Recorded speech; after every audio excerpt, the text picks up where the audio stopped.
me wale ababaawa bi a yɛfrɛ no Elizabeth Osei ɛyɛ afe 2012 nyame yɛ adom kwala miɛnsa ɛna apie mu awale animu no ne yɛte wɔ asomdwe mu a wantwi bia enimu se bia ntɔkwa mebo no menhwɛ no ne ne ma ne ade dabi bini efi amatena mu kumase nyinaa bedi adanse baabi a meyɛ adwuma wɔne enim me watena he omudi adanse kronom krodua na mu matena baabi a meti kan afie miɛnsa mu ɛna matena enti yɛte wɔ asomdwe mu a bɔne bia enim me ne ntem a yɛte a mene ne bobra ni ahwɛ ye ma enti afi 2020 covid time ni mu ɛna aware no eguye na awale ni ngumu ngu ne kra no meme de anya madwene ne sɛ kameja ekwa na awade no fa so guye ekwan awale ne fa so gu ne sɛ abaya no sɛ de medical kan na mene ne nte wa asomdwe mu na emum yewura 2020 ni mu no ɛna mehu sɛ ne suban bi asesa metrase ene ne kaya entiase anya adwuma situ anamo ne suban sesan no bi ne de suban sesan ne se afei okwa adwuma bepem sa abrekura na ombaaye na ewo so opon sei na wo se achekura 5 ebise no ye nurse adwuma wachekura da wachekura no 5 o'clock na wo so obedru efie nanso nafi asesa metena sene ne kase ondie mpu se boni bi na mede aye na onfa nani nto nkwala nanim titru ketewa yi a otwatoe anim ebi satam no wo I think 1.5 year ku 2 years ba me kan ya nwie kan ti me kobo papa amane ema o papa frɛ me be bosome akika kyem se enye sa asem na me be ka kyerɛ no wayi nani na emum no wa frɛ ne ba na ɔso wo ma enam so okay mati ene ete hɔ a enti dako ya wada bi a ya sɔre a me medwale ekɔ adwuma na makra no ɔno mpo so wɔ yare enti metumi botomu yi sika 300 Ghana cedis edema no sɛ mekɔ adwuma ba eyi edidi sika to hɔ mi fra adwuma beduru fie a efie fafu timitu anamon fabu efie fafu asesa ne niema nyina fabu ekɔ ɛna me frɛ papa sɛ adeɛ sei na maba be hu ofie no so afi na me so me nam kwan so a me kɔ fie enti twɛn me duru fie a de omu bia no memo aso ate ɛna me si yo kwan sini ɛna papa ne frɛ me sɛ okoduru fie no ɔwɔ no hɔ ɛna me si yo mate ti ade kyɛn fiada na yɛ yawada 20th August 2020 asɛm ɛna me kan ti ade kyɛn fiada na me ame bɔ anan ɛkɔɔyɛ ti me koduru fie hɔ no no na abaya ne de oni hɔ ɔne nkwala ni na emum no mahu sɛ ne niema de ɛwɔ fie hɔ ti me busa papa no na ne papa ne sɛ obeduru fie no wa busa ne hwee ade kyɛn fiada no nso akɔpem na nyimre na ɔno de ba na dwuma kɔ fie nso no wa busa na emum fiada na ɔno firi na dwuma kɔ du fie no na abaya ne ni efie hɔ ɛnam sɛ agya ɛne ti si a ɔkɔ hen okay oye dansi ni sɛ wa behu so wo fie ha de ɛno na me pɛ hu sɛ ɔyɛ modehye nti sɛ yɛhwɛ ne ehu na ka me ho ne ba bebusa ba wa tu anu mutuo sɛ wa ba fie ne de ɛne e mesere kwan na makɔ ɛna me kɔ me baabi me ba me fie ɛne nukro nyame ani madi hu awerɛ ho a okay enti pani ukɔto wɔ ne papa fie hɔ pa twaane okay ti me kɔto no na sɛ papa no sɛ ofiri adwuma baaye no onsan ni fie hɔ etime no mihu sɛ papa na hu ne de onyerae onkɔ baabi bɔne bia bi so papa fie na wakɔ time mi firi hɔ ba me nso me fie ɛno na chi no mitu ho anamɔwa ɛfa aware no but anye ye ɛma December 6th memenda ano papa ɛna ɔde me nsa ɛbrɛ me enti mete me ho ase se metena me baabi ebi so oba so opɛ okra na ade na ompɛ ti ni nyina mu na ye covid time no ankwala no ewu fie a omonku school ti 2021 ɛna ɔmampani bɛ na nso yɛ nkwalaa no start sɛ ɔmo kɔ school nti mekɔtwerɛ nkwalaa no din ɛwɔ Louis Agyemang Educational Complex ɛwɔ Faade ɛyɛ former footballer no na mede nkwalaa no mmiɛnsa nyinaa ɛkɔto school mu wɔ hɔ ɛyɛ mmea na metu anamɔ brɛ ɔmampani bɛ na nso yɛ no mmea mefrɛ no sɛ mɛba na yɛapɛ school ama nkwalaa no na before then ne kwa na kampɛ sɛ meba pani no ɔba west mmɔfra turo ebi sɛ mmɔfra turo yɛ school a m'ani gye ho paa ɛma me ma abaya no kora de meba pani ne bae ɛma ɔmo yɛ exams but na mehwɛ kwan a akwalaa no betwa no a na sɛ ɛbrɛ ɛbɛba ama akwalaa no sɛ na meme ne ɔmo na te deɛ anka memetumi ayɛ sɛ adwuma no but ɛbaa saa no megyaeɛ ɛna mema nkwalaa no mmiɛnsa nyinaa kɔɔ school baako school no ho anamontuo even da me kopɛ school ni mo kwan ama nkwalaa no koraa no abaayaa no wandi m'akyi ne meankɔ me ne ɔnoa ne nua a ne kyiriba mmienu yɛfrɛ ne maadwo a na ɔte yɛ nkyɛn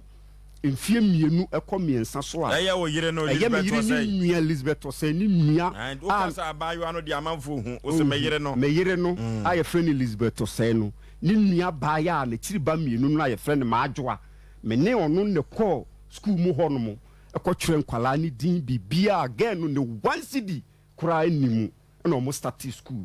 before no nso no school bag school mpaboa ntaaleɛ mmaayaa no vest ɛne ɔmo panties bɛrima ne boxer shorts ɔmo singlet na kyerɛ sɛ woyɛ wasɛdeɛ sɛ agya a wɔhwɛ ne man kasa bibia a ɔba no 1 cedi koraa animu school no na wɔtwe bia na metua 65 Ghana cedi for canteen na ɔmo ngye school fees ba ɔmo si ne nyinaa hyɛ canteen ni mu nti na me mas ɔmo sika no 2 weeks bia na yɛ 130 ne ma send kɔ nti school run be frɛ me yɛ frɛ no righteous amankwa ɛwɔ Faade hɔ no mu ɔbɛ frɛ me sɛ nkwalaa ne deka na me se daabi ɔmo ndeka ɛneɛ me send sika ne de ma ɔmo maame na me send school sika na ne ma send extra 100 cedis account for ɔmo chop money ni anopa deɛ meka nyinaa nso no na metɔ ɛmo anwa na ma frɛ ɔnoa Elizabeth Osei no no ama ne nua maadwoa ne nkwalaa ne nyinaa ba me madwuma mu aba abɛgye ɛde kɔ Faade bu nso a me metɔ a na me de agu ka mu na me de akɔ enti ɛkɔba sɛ wadi saa nkwalaa ɔmo kanti fees no ɛnam sɛ ne pam no twa no metue kwalaa ni school sikasɛm bia de ama school ra no ɛyɛ righteous amankwa Mr. Righteous amankwa ɛna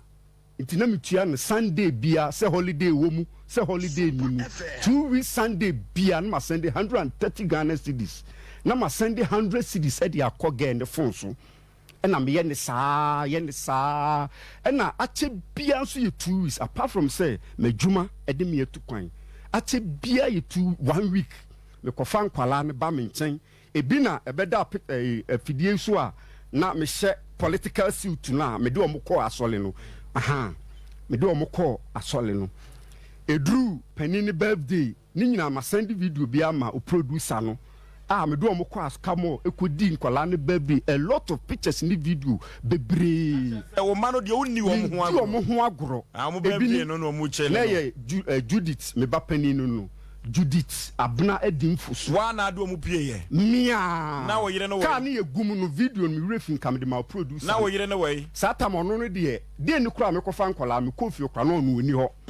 nti ba na me na kasa nti mia na me kohwe na me mu siesie omo ho ntale na ohye omo nyina ye mia to o ma no de wa na ohye wo mia ofosu wa wo bi won chen ana de me wo bi won chen miense ya na sese nkoda no we sisi nkwala no enu ti na me de bedan asempe nipa nimba bi omo wo me nimba mfie mi the last time me hu nkwala na 2nd August 2021 na me kutua omo printing fees edi omo adi di sika eni bibia de ama omo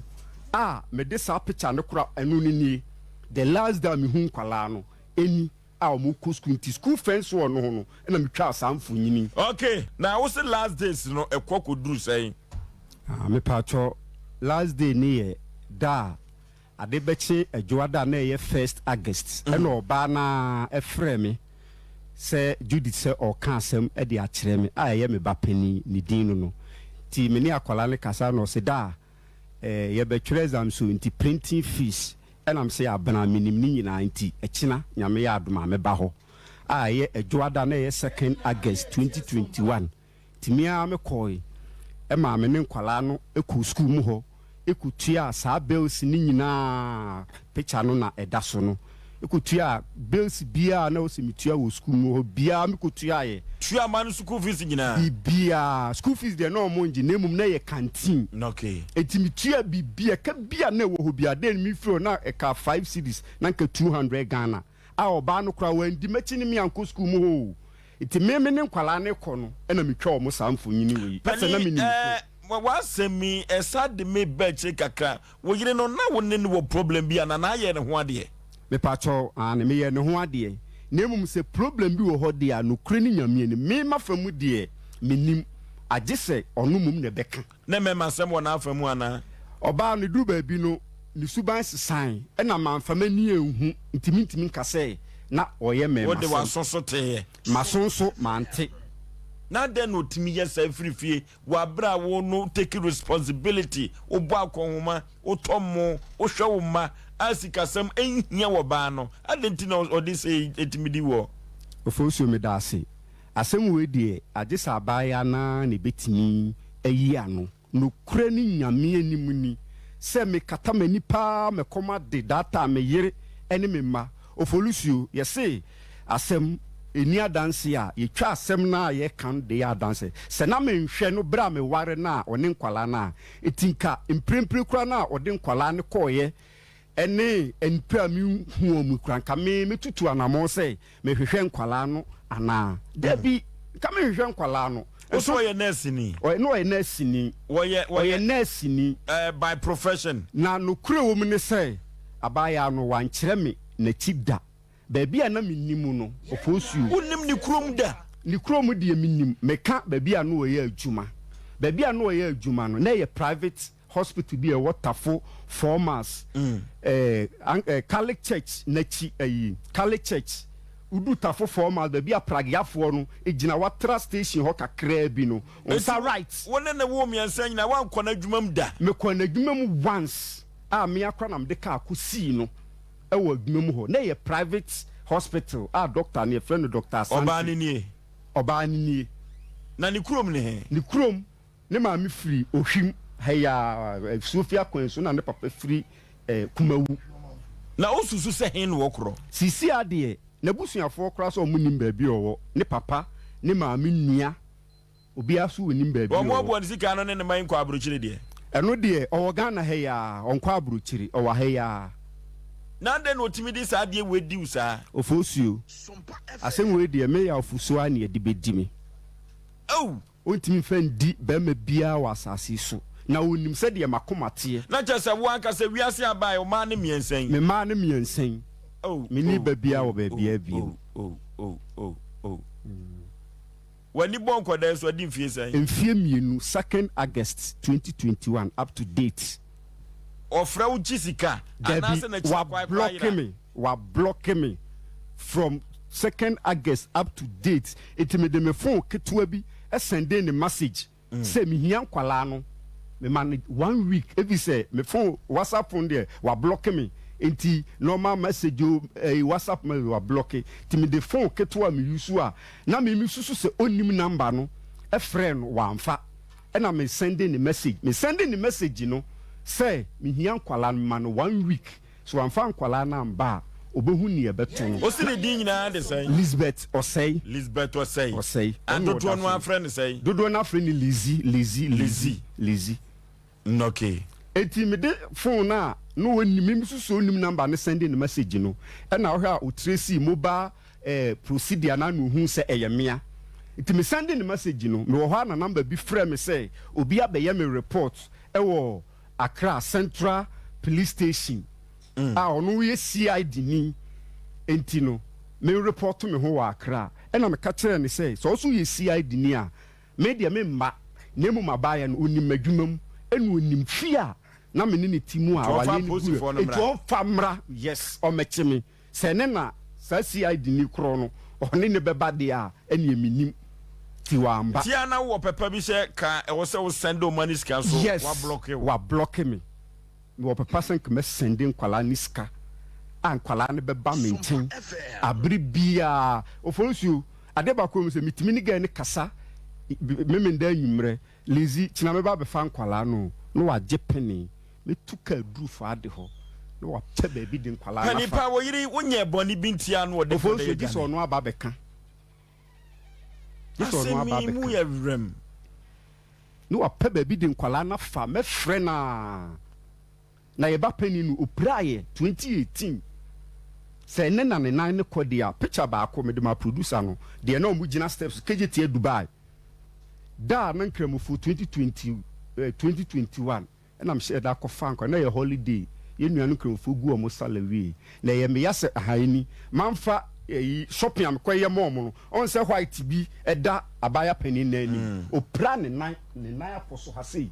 eti abepie ne nan anim ha eti nsuo se ya eti me papa ba ko me pese me boni din o kire me one Dr. York ewo polyclinic G me de ne ko ho lensa chemist abaya na kra na kire me Dr. Mensa pharmacy kese ne wo ho no enuru abaya me bawe ya no magu ne yam na ekuro no da so no eti ni nyina ko wie se menye obi wo ofen so kayra enti oye herbalist ena me medwuma me ye no same boy ba ko ye bi ena me oho no ofiri ba magazine ena me frɛ no no se ya woni nipa no di nipa ne number maame ofen so ya asem na me kan o ena me ni nipa ne kasa asem wo me baba ya bi wo pra ne nan etwam afi ko mfi mienu abaye ayi bi da ne nani ma da bi etinsuo saa me di na chin hospital enko ena wo se me mfa ne me kire no itimi ni lizi no kasa ukuyada na mka chen se menye obi obehwe akwala no e wo ofen so kayira enti be efiada nwumre me baba befa no ena wo se pin efiada no mituka kuduru ho no mo a na abaya no de nkwala no adwane mebusa o papa wo se wonim ba bia abaya no satam de no mfiri o papa fi ho no wote ho ankwala no ko school eye 2021 before August no asem na making odi ne papa asem ba mu no wa bra wo ko fie wa no mo ho a wo ko no ma se afiri ho no wo san ko papa no ana wa ko papa no asa ko bona mane papa no makon ho several times be me ko akura me ko 5 times after say o free ni fie ho no o so ono no kura no fa telephone say na friend say wo to afiri ni fie onto ono no papa no kura no onim ba bia ne ba no wo eti oba na busuan person mche so munim ba bia o so omunim ba bia o ma meti ase o ma me awu 2015 ena o ma me wu asante amamre mu no se wase wu a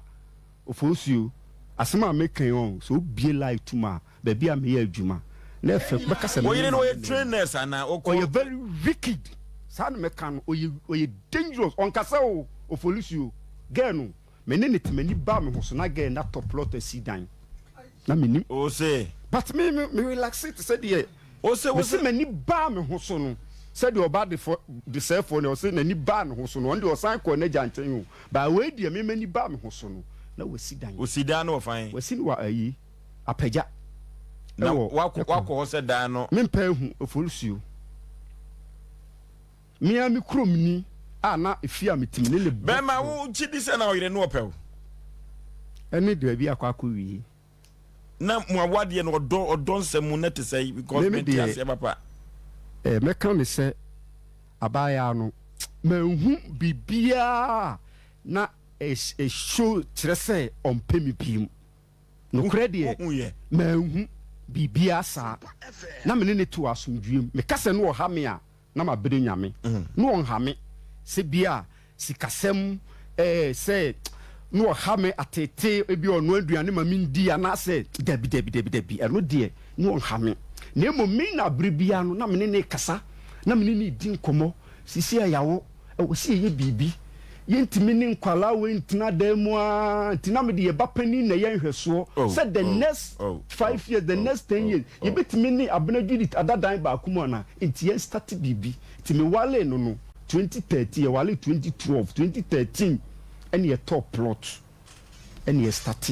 no krenya me anim ni na me ne memu ade mame nanso no de na wo se be ma eye bia no na me ye nanso se me ne ka ya bra bom kan kodia ofosuo on fi kura na miniska ɛna miniska ɛna adwuma nti yam ka kyɛn sɛ so miniska dia ɛna jai na tena fie na adwuma na awokɔ no ɛna mfaso bia ni so ti baabi a no yɛ adwuma no me awale nu ɔde nkwala ni dwane yɛ na kɔba sɛ ɛna metu anamo akɔ baabi ɔyɛ adwuma saa na doctor na wu way back 3 years ago ama adwuma ne kora gu enti saa na nyɛ hɔ kora na no yɛ adwuma. Okay, yen try na yen hwese between oba no atwetwe enkomo a yen hwɛ ahyemo.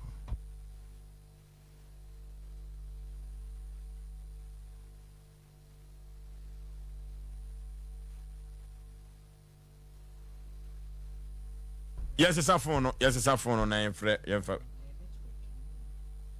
Okay.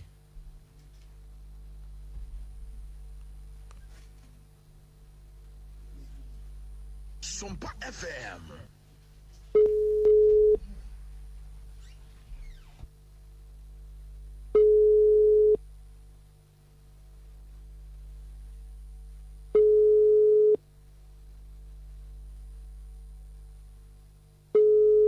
The number you called has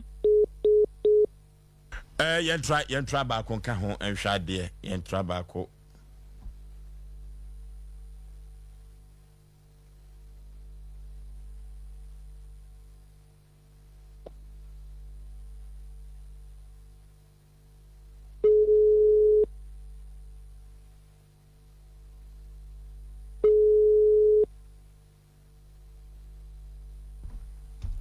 Okay,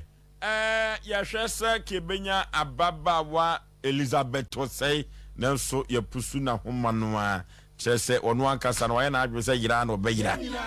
no de nkoda no so aka ho panipa die se pa de ne yanyama ho ti ade asem panipa bedwafo nyama me anse mihia me ma no ebi se sabi enye ba akofo na ewo ba na wabe kidnap kwala no afiri me ho mihia me ma se mehwe wo mo na ye ready say mehwe nkwala no ena nya afinsu na ma ye ready na mehwe wo mo dada ansa no do mo dwane ti masem nyina ne say momboa me na ba bia ba ya ne hye bia no onfa me mamre me menini ni ntokwa bia menini ni mansotwe bia menini ni we anobaba ye bia ba bi o bia so ote me nka onfa nkwala ne mbra masem wa no menini ni bia. Okay.